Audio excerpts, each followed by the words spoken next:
वैदिक यात्रा गुरुकुल के द्वारा संचालित ऑनलाइन क्लासेस में आप लोगों का स्वागत है। इस समय ज्योतिष संबंधित क्लास चलती है, ज्योतिष की कक्षा। ज्योतिष कक्षा के अंतर्गत फलादेश चल रहा है और उसमें भी लघु जातकम। आप जानते हैं लघु जातक में प्रथम अध्याय अभी है चल रहा है, जिसमें राशि प्रकरण मुख्य रूप से हम जान सकते हैं इसको। तो राशि के बारे में ही जानकारी दी जा रही है। तो अब हम देखेंगे आज राशियों के द्वारा जो राशियों की जो संज्ञाएं हैं, राशियों की केवल चर स्थिर दुष्स्वभाव पुरुष स्त्री इत्यादि ही संज्ञा नहीं है, अनेक संज्ञाएं हैं। उत संज्ञाओं में से आज जो संज्ञा है वह द्विपदादि संज्ञा। द्वादश जो राशि है उस राशि में से कौन सा राशि चर संज्ञक, नृ संज्ञक, कीट संज्ञक, चतुष्पद संज्ञक इत्यादि है, उसको हम देखेंगे। तो आपका जो श्लोक है उस श्लोक को छोड़ करके एक श्लोक नीचे आएंगे।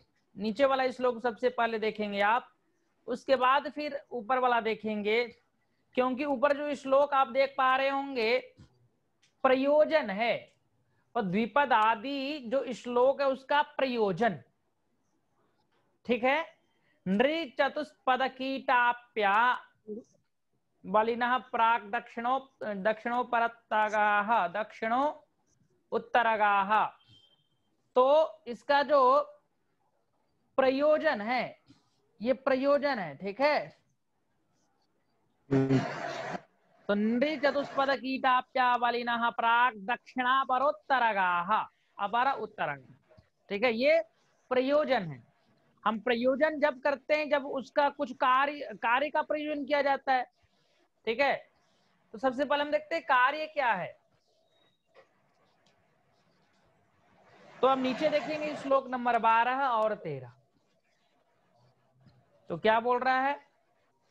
मेष वृष धन्वी सिंहास चतुष्पदा मकर पूर्व भागश्च। मेष वृष धन्वी सिंहास चतुष्पदा मकर पूर्व भागश्च। मेष वृष धनु। तो यह धनु का उत्तरार्ध है। धनु का क्या है? उत्तरार्ध। क्योंकि धनु पूर्व भागश्च श्लोक के अंत में है, इसका मतलब यहाँ पर धन्वी ये धनु का उत्तरार्ध है। मेष वृष धन्वी सिंहास चतुष्पदा, और सिंह और मकर पूर्व भागश्च मकर राशि का पूर्व भाग, इसको चतुष्पद संज्ञा। इन राशियों की संज्ञा क्या है? इन राशियों का संज्ञा क्या है? चतुष्पद संज्ञा। चतुष्पद मतलब क्या होता है? जिसके 4 पांव हो तो चतुष्पद कहते हैं। ठीक है।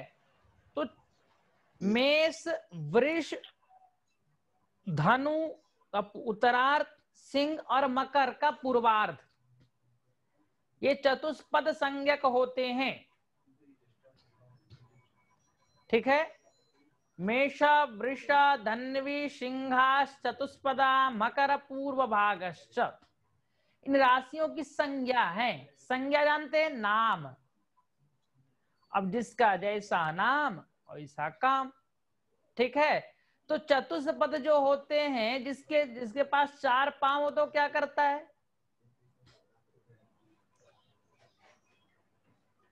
चार पांव वालों को क्या बोला जाता है? चतुष्पद। जानवर।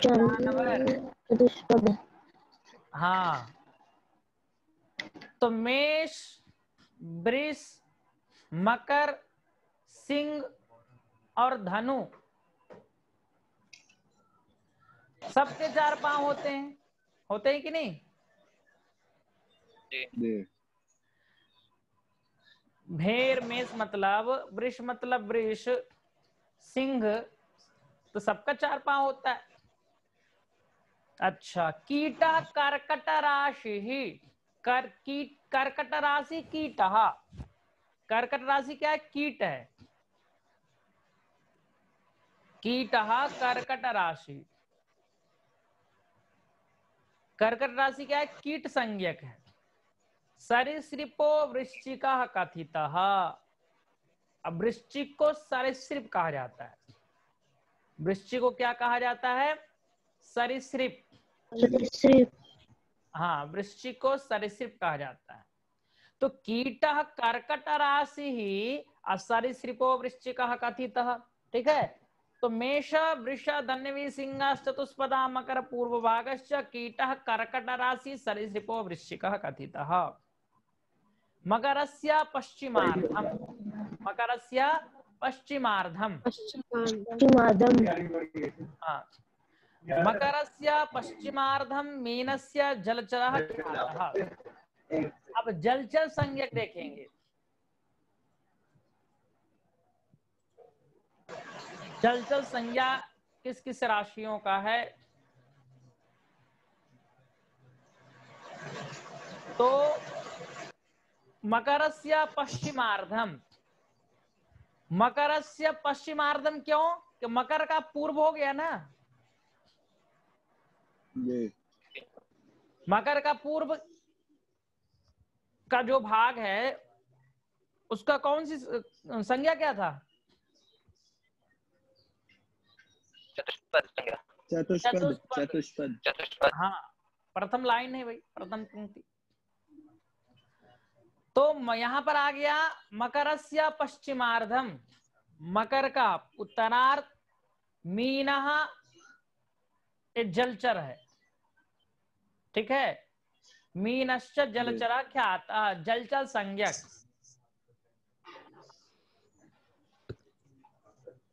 अच्छा, अब मिथुन तुला घट कन्या।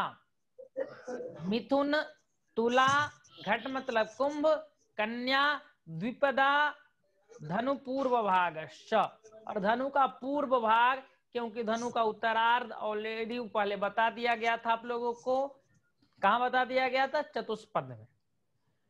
ठीक है। तो यहाँ पर क्या? मिथुन तुला घट कन्या। मिथुन तुला घट मतलब कुंभ, कन्या मतलब कन्या, और धनु का पूर्वार्ध, ये सब क्या हो गए? द्विपद संज्ञक। द्विपद जिसका दो पांव है। तो दो पांव किसका होता है? आदमी का। हाँ, आदमी होगा। अब हम देखेंगे, अब आदमियों का तो द्विपद होता है, तो आदमियों का भी चतुष्पद होगा क्या? नहीं। नहीं। तो आदमियों का नहीं एक पद होगा, न द्विपद होगा, लेकिन चतुष्पद नहीं होगा, वंचर नहीं होगा, जलचर नहीं होगा, कीट भी नहीं होंगे, सरीसृप भी नहीं होगा। तो ये राशि जो हम अध्ययन कर रहे हैं, तो क्या जानवरों के लिए या जल में रहने वाले अथवा कीट के लिए, पतंग के लिए, किसके लिए अध्ययन कर रहे हैं? राशियों के स्वभाव के लिए, स्वभाव जानने के लिए। हाँ, व्यक्तियों का नेचर, व्यक्तियों का स्वभाव जानने के लिए हम अध्ययन करते हैं। जैसे योग जब करेंगे तो जितना भी योग है, प्रत्येक योग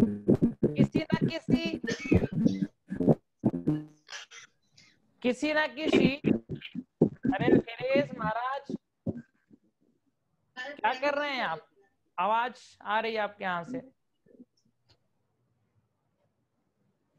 तो जितना भी योग है वह योग किसी ना किसी जानवरों का नकल है। ठीक है। तो आप देखेंगे कभी जानवर वो अस्वस्थ होते हैं तो उसके लिए कोई डॉक्टर नहीं आता है और एम्स में जाके भर्ती नहीं होता है। वो अपना रोग का निवारण स्वयं कर लेता है। ठीक है। जैसे भुजंग भुजंग आसन, सांप के समान, अनेक जो आसन है सब जानवरों से लिया गया है। जानवरों से नहीं, मतलब हर से लिया गया है जितने भी। इस कारण से 84 लाख योनि बोला जाता है और 84 लाख आसन भी है, जिसमें से 84 प्रमुख आसन है, उसमें भी 32 आसन। ठीक है, तो मैं बोल रहा था हम उससे सीखते हैं। तो यहां पर अब राशियों के द्वारा भी व्यक्तियों के बारे में जान सकते हैं। तो मेष, वृष, धन्वी, सिंह, चतुष्पदा, ये चतुष्पद है। तो जो चतुष्पद है, अब उसका हम ऊपर वाला श्लोक में चलेंगे, हल्का सा ऊपर का श्लोक देख लेंगे, उसके बाद फिर हम आगे चलेंगे। लेकिन राशियों का दिग्बल और कालबल है ये। दिग्बल और कालबल कोई विशेष प्रयोजन नहीं है, लेकिन मैं आपको प्रयोजन बताता हूं इसका। चलिए देखिए, अब चतुष्पद वाला व्यक्ति कोई है। चतुष्पद वाला व्यक्ति एक स्थान में बैठने वाला होता है, या अनेक स्थान में भ्रमण कर सकता है, और या अधिक दौड़ सकता है। क्या कर सकता है बताइए? दौड़ सकता है, भ्रमण कर सकता है, दौड़ सकता है, चलते रहता है। जो चतुष्पद होते भाई, जानवर बहुत कम बैठते हैं, इसलिए हाँ। कभी कभी किसी को अपशब्द बोलना होता है, बोलो जानवर की तरह भटकते रहता है इधर उधर। सुने हो कि नहीं कभी?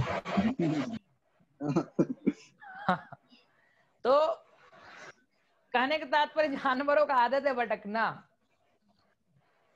एक स्थान में बैठेगा तो समाधि नहीं लग जाए उसका।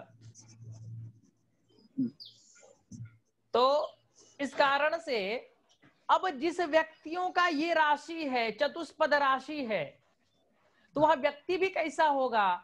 ऐसा ही जिस प्रकार से चतुष्पद होते हैं, मतलब वो अधिक चंचल, अधिक चलने वाला, अधिक दौड़ने वाला, एक स्थान में स्थिर नहीं रहने वाला। क्यों अभिषेक, हंस क्यों रहे हो भैया? ठीक कुछ नहीं है, गुरुजी। हाँ। तो ये अब देखिए, बबित भैया आए, अच्छा उनको कनेक्ट कर लीजिए। तो अब देखिए, जो व्यक्ति का मेष राशि है, वृष राशि है, धनु राशि, सिंह राशि, वो व्यक्ति यदि स्पोर्ट्स में जाना चाहता है, वह व्यक्ति यदि सैनिक में जाना चाहता है, तो जा सकता है क्या? जी जी। बिल्कुल जा सकता है। हमें सकारात्मक लेना है ना। अभिषेक हंस रहा था, अब तो महाराज हम मेष राशि वाले हैं, हम तो जानवर हो गए। नहीं गुरुजी, जाएंगे, फौज में जाएंगे। हाँ, और हमेशा से अभिषेक बोलता है गुरुजी हमें धर्म गुरु में जाना है। बोलो ठीक है भैया, तुम धर्म को जान लो, फिर गुरु बन जाना।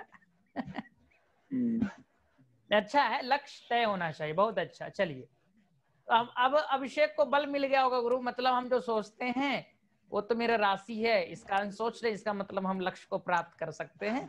बिल्कुल लक्ष्य को प्राप्त किया जा सकते हैं, यदि आप चाहेंगे तो कुछ भी कर किया जा सकता है, लेकिन सकारात्मक किया जाए। चलिए, हाँ, अखिलेश प्रजापति आए हैं, उनको भी कनेक्ट कर लीजिए। तो ये तो चतुष्पद का हो गया, चतुष्पद राशियों वालों का प्रयोग। कर्क राशि, कर्क राशि, कीट, कीट का लक्षण बताएंगे? कीट क्या करता है?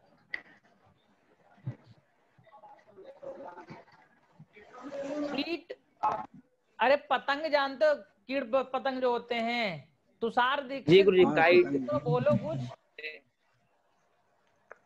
वो भी इधर से उधर उड़ता रहता है। अरे वो तो परेशान करते हैं, क्या चतुष्पद करता है। है? परेशान करते हैं। परेशान करते हैं, मतलब तुम्हें परेशान ही कर रहे कीट। खुद एक कीट है। Oh no. ए अभिषेक, कमेंट नहीं बाबू। चलिए, तो क्या हो गया, कीटा कर, कीट का जो लक्ष्य, मैं आपको बताऊं, कीट का जो लक्ष्य होता है ना, वो लक्ष्य के प्रति अपने जान भी दे देते हैं। कीट अपने लक्ष्य के प्रति जान भी दे सकता है। तो हमें सकारात्मक में ले जाना, नकारात्मक तो दिख ही रहा है। नकारात्मक क्या मतलब, सकारात्मक का प्रयोजन करना चाहिए। तो जो कीट होता है, तो आप लोग गूगल पे सर्च करके आएंगे, ये आपके लिए बहुत अच्छा क्या मैटर है। मनुष्य क्या करता है भाई, चतुष्पद का क्या स्वभाव है, नेचर क्या करता है, वो नोट कर लीजिए। हम जो बता रहे हो तो बता ही रहे हैं, आपको भी सर्च करके लाना है। मैं पूछूंगा सबसे, कीट, आप कीट ही सर्च कर देंगे तो कीट आ ही जाएगा। सरीसृप, द्विपद, चतुष्पद,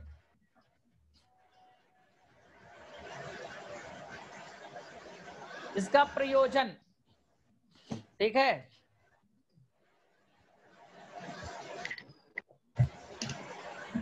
चलिए आगे चलते हैं। तो क्या हो गया, कीट का कर्कट राशि, तो मैं मतलब कीट का एक महत्वपूर्ण जो लक्ष्य है, वो अपने लक्ष्य के प्रति कुछ भी कर सकता है। और आप देखते होंगे जो बल्ब पे जो कीट आते हैं, वो लक्ष्य को प्राप्त करने के लक्ष्य से कुछ होता है नहीं मुख्य रूप से, लेकिन उस में अपना जान भी दे देता है। और वहीं पर आप क्या नाम तुषार बोल रहे हैं, हम उसको हटाते हैं बार बार, लेकिन वापस फिर आ जाता है। तो महाराज वो अपना लक्ष्य को प्राप्त कर रहा है, तो लक्ष्य क्यों हटा रहा है, ठीक है। तो जो जिसका कर्क राशि होता है, वह व्यक्ति अपने लक्ष्य के प्रति सजग रहता है, लक्ष्य को प्राप्त करने में तत्पर होता है। सरीसृपः वृश्चिका कथितः, सरीसृपः वृश्चिका कथितः, वृश्चिक राशि सरीसृप है, ठीक है। और मकरस्य पश्चिमार्धम गेयो मीनस्य जलचरः ख्यातः, जलचर संज्ञक है। मकरस्य पश्चिमार्धम, उत्तरार्धम और मीन, ये जलचर राशि है। तो जलचर राशियों वाले का वर्तमान में क्या कार्य बताओ। जलचर वाले राशि को कोई स्विमिंग में जाना चाहता है, तो कोई तैराकी बनना चाहता है, कोई नेवी में जाना चाहता है, अथवा जल से संबंधित जितने भी कार्य होते हैं, जल विभाग में कोई नौकरी करना चाहता है। तो इतने जो मैं अपने बताया है, ये सब कार्य कौन कर सकता है, जिसका जलचर राशि होगा। तो जलचर राशि होने से क्या, उस व्यक्ति के अंदर वह गुण बहुलता में विद्यमान है, ऐसा देखा जाता है, होता है, ठीक है। तो जलचर का हो गया प्रयोजन। उसके बाद मिथुन तुरा घट कन्या द्विपदाख्या धन्वी पूर्व भागश्च। क्या वो महाराज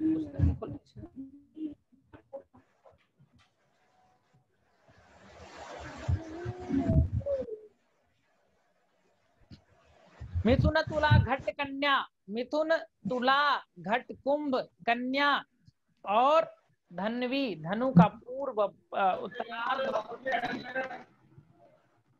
ये पूर्व भाग, ये क्या है, ये द्विपद मनुष्य है। मनुष्य एक सामाजिक प्राणी है जी। परिभाषा बहुत बार सुन चुके होंगे, तो उसका अब चलो ठीक है, भावना समझते हैं छात्र। तो ये द्विपद मतलब मनुष्य जिसका दो पांव हैं। तो मिथुन राशि, तुला राशि, मतलब जिसका भी द्विपद है, तो द्विपद क्या, उपरोक्त जितना भी बताया गया है उसको कंट्रोल कर सकता है।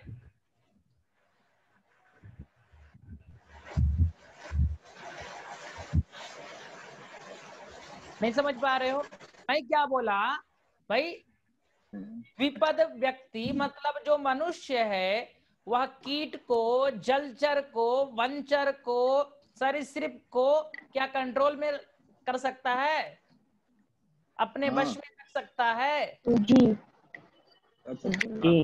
बिल्कुल कर सकता है। इसका मतलब ये हो गया जिसका द्विपद राशियां हैं, द्विपद राशि जिस व्यक्ति का होगा वह व्यक्ति क्या होगा, अन्य व्यक्तियों को अपने वश में रखने वाला होगा। अर्थात जब तक कोई भी व्यक्ति कर्तव्यनिष्ठ कर्मनिष्ठ नहीं होगा तब तक उसमें ये जो क्षमता है उत्पन्न नहीं हो सकती। क्षमता लाने के लिए क्या करना होगा, मेहनत। तो क्षमता लाने के लिए मेहनत करना होगा। तो जो द्विपद राशियां हैं वह व्यक्ति अन्य राशियों को अपने बस में रख सकता है। ठीक है, जी। तो ये क्या हो गया, द्विपद राशियों की संज्ञा। ठीक है, द्विपद राशियों की संज्ञा है। तो ये संज्ञा का मैंने प्रयोजन बताया। अब हम आगे चलेंगे और देखेंगे राशियों का दिग्बल, राशियों का कालबल। राशियों का दिग्बल और राशियों का कालबल। श्लोक नंबर 11। चतुष्पद कीटाप्या बलिनः प्राग दक्षिणा दक्षिण अपर उत्तरगा। दिग्बल, दिग मतलब क्या होता है, दिग दिशौ दिशा। दिग मतलब दिशा। हाँ, तो नृ पूर्व दिशा। चतुष्पद दक्षिण, नृ चतुष्पद कीटाप्य, कीट पश्चिम और जल उत्तर में बलि होते हैं। जो राशि नृ, नृ मतलब मनुष्य, पुरुष, मनुष्य। हाँ, ना नरौ नरः कहीं सुने हैं आप लोग? जी। तो जो द्विपद है वो बलवान किस दिशा में हो जाएगा, पूर्व। पूर्व में। और दक्षिण में कौन, नृ चतुष्पद, जो चतुष्पद राशि है। और पश्चिम में कीट, कीट राशि। और जलचल उत्तर, उत्तर में। इसका मतलब, इसका देखिए प्रयोग कहाँ कर सकते हैं। जैसे आपके पास कोई आता है और पूछता है, ये बताइए महाराज हम जिस सिटी में काम करते हैं उस सिटी के किस भाग में हम अपना घर बनाएं, अथवा मेरा जो ऑफिस है, मतलब जो हम कंपनी है उस कंपनी के किस भाग में हम अपने रहने का घर बनाएं। तो अब आपको क्या देखना चाहिए वहां पर, उसकी राशि कौन सी संज्ञक है। हाँ, राशि कौन। तो राशि यदि मेष है तो फिर क्या हो गया, चतुष्पद। और चतुष्पद के लिए दिशा क्या बताया, दक्षिण। दक्षिण। दक्षिण। तो दक्षिण दिशा में उसको अपना मकान बनाना चाहिए, अच्छा होगा। ठीक है, जी। लेकिन दक्षिण में जब मकान बनाएगा तो दक्षिण में रहना नहीं है, उसके लिए फिर वहां का वास्तु अलग होगा। फिर जब वो मिल जाएगा तो फिर वहां पुनः वास्तु देखा जाएगा। अब आगे चलते हैं। संध्या द्युरात्रि बलिनः, संध्या द्युरात्रि बलिनः कीटा नृ चतुष्पदाश्चैवम्। काल बल, काल मतलब क्या होता है, समय। समय। तो संध्या द्यु दिन और रात्रि में कौन बलवान होते हैं, तो क्रम से कीट नृ चतुष्पद। तो कीट जितने आते हैं कब दिखते हैं भाई तुषार, शाम को। हाँ, संध्या के टाइम। तो ये संध्या के समय कीट लोग बलवान होते हैं। कीट लोग क्या हो गए, कीट बलवान हो जाता है। ठीक है, जी। अच्छा। और नृ, नृ मतलब मनुष्य, द्वि द्वि मनुष्य दिन में बलवान होता है। दिन में। और चतुष्पदाश्चैवम्, और जो चतुष्पद संज्ञक हैं वो रात्रि में बलवान होते हैं। अभिषेक जी गुरु जी। अब अभिषेक के बोलो रात्रि में अब जागरण करके पढ़ना है, पढ़ लेंगे, दिन में नहीं होगा गुरुजी हमसे।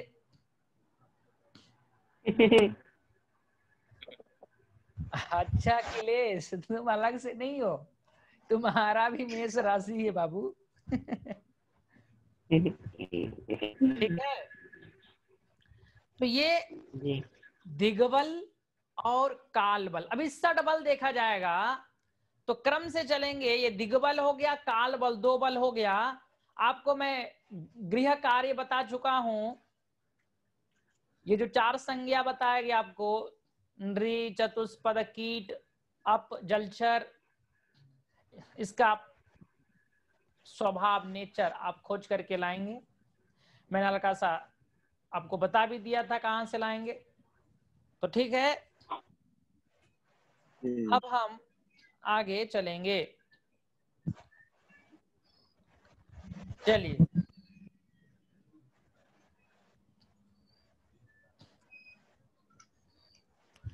द्वादश भावों से क्या क्या विचार किया जाता है? प्रथम, द्वितीय, तृतीय, चतुर्थ, पंचम, षष्ठ, सप्तम, अष्टम, नवम, दशम भावों से क्या विचार करना चाहिए, क्या विचार किया जाता है, इसके बारे में अब हम देखेंगे। ठीक है, जी तो श्लोक नंबर 15 मिला आप लोगों को? हाँ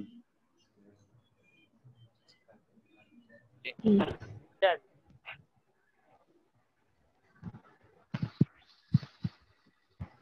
तो श्लोक नंबर 15, तनु धन सहज सुहृत सुतरि पूजाया मृत्यु धर्म कर्माख्याः व्यय इति लग्नात् भावाश्चतुरस्त्राख्यष्टम चतुर्थे।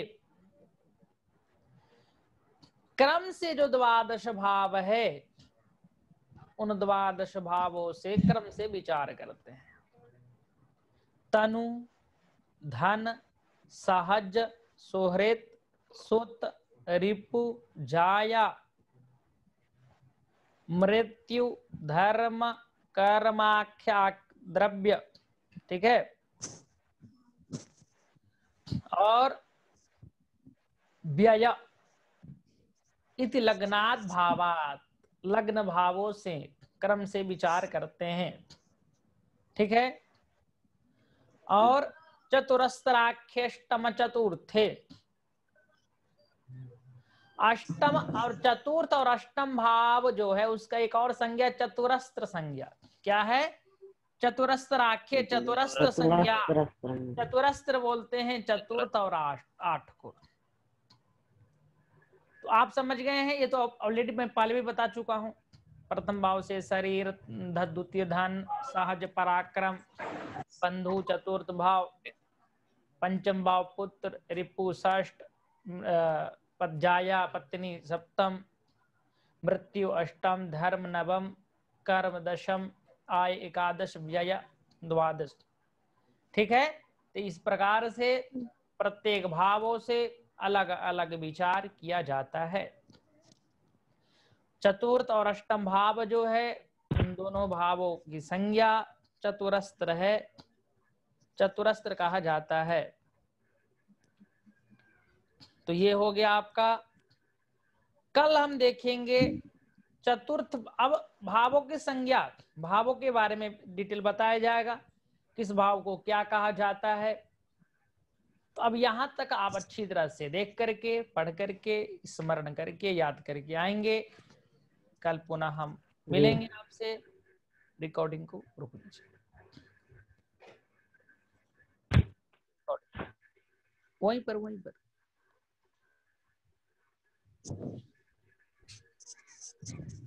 वहीं पर था नीचे। हाँ